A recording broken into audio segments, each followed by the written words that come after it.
What's up everyone, it's just Blaze89. Today we're going to be doing the best class setup for the MP44 assault rifle in Modern Warfare Remastered. Before we get into that, let's give a shout out to these two people. Go check them out, subscribe to them if you can, tell them I sent you, I'd appreciate it. Let's help them grow, let's help each other grow like I've said before. If you want to shout out, leave a comment down below and I'll be happy to give you one. The people are Krill23HD, I hope I'm pronouncing that right, and BamBamDollaz. Check out their channel, the link will be in the description below. In the meantime, let's get into the class setup. Now, you can't have any attachments on this gun because there isn't any available. You've got to have it as standard, the stock version like this. There is no attachments to have, so there'll be no attachments on it obviously. Perk 1, we're going to have BamBamDollaz for that extra ammo. There's not really anything else that's going to be useful on this, except maybe having the extra tactical grenades, in which case, as I've said before, go with the flash or the stuns, unless you're on something like domination where you want to capture objective. Then obviously you'll use the smokes to help you capture it. Perk 2 we're going to go for is going to be double tap. Now the reason for that is because this gun's biggest flaw is it's got an incredibly slow fire rate. Now that's probably because it's not the most accurate, but the fire rate is terrible and I found it completely unusable without double tap. I tried it with stopping power, I tried it having sleight of hand to reload quicker. I've tried all different perks with it. Stopping power helped a bit, but it's nowhere near as useful as double tap. Double tap's the way to go. Increases the fire rate, increases the time to kill. You know, you kill them real quick with double tap on it. Perk 3 we're going to go with steady aim. The reason for that is that with this gun, and I'll go into that more when I go on how to play with it, but with this gun you have terrible hip fire. If you don't have steady aim on it, you barely hit anything. If you fire 5 bullets, probably 1 will hit the dude. That's how bad hip fire is if you haven't got steady aim. So we're going to go with steady aim as perk 3. So to rerun through that, we're going to have BamBamDollaz, double tap and steady aim. Now, when I first started using this gun, I absolutely hated it, man. Big time hated it. Couldn't get any good games with it. Didn't enjoy using it.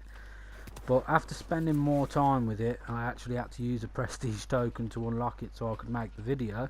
So I could get enough experience with it to make a good class, to make it usable. And obviously like to find out what's the best way to use it. So after spending plenty of time with it, I've found that it's actually a really fun gun to use.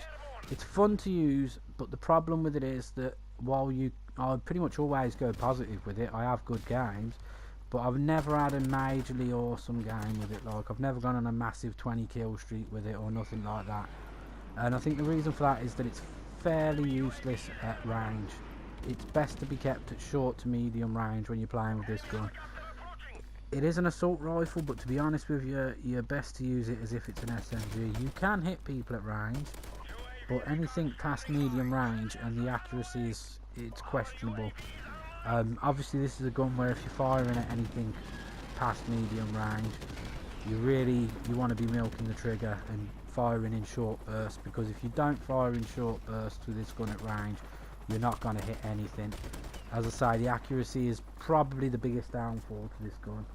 And you may be saying, well, why put double tap on? That's going to affect the accuracy. It actually doesn't really affect the accuracy that bad.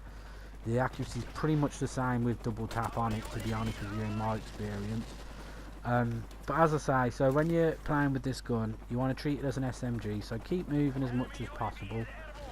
Whenever you're in close quarters, you're probably best to fire off the hip 9 times out of 10, because it is pretty damn accurate off the hip, now that we've got steady aim there. Like, I wouldn't say completely avoid long ranges, but let's say we're at buildings at opposite ends of the map.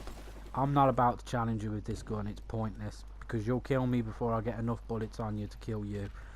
So as I say, it's a good gun. It's real fun to use. I hated it for the first few days that I was using it. I absolutely hated it, but once I got this class set up on it, give it a go yourself. Once you get this class set up on it, it is actually quite fun to use. As I say, you can do well. I'm not saying you're going to do epic, but I do tend to go positive every game with it. I just don't tend to have massive kill streaks with it, and that's mainly due to the fact, I think, due to the fact that I'm playing with it in a run and gun style. You're mainly wanting to keep pushing people and challenging people at close to medium ranges. The best tip I can give you for doing that is, on most maps, I've said it before in some of my older videos, if you skirt around the outside of the map in the opposite direction to your team, you'll normally surprise the enemy and get the flank on them, and also you've got less people challenging for your kills. But mainly it's to get the drop on them. If you go the opposite direction to your team on the radar, you'll sneak up on the enemy, flank them, catch them off guard, get them kills. Anyway, I hope you liked the video. That's all I've got time for. Leave a like if you liked it. Subscribe for more. Peace.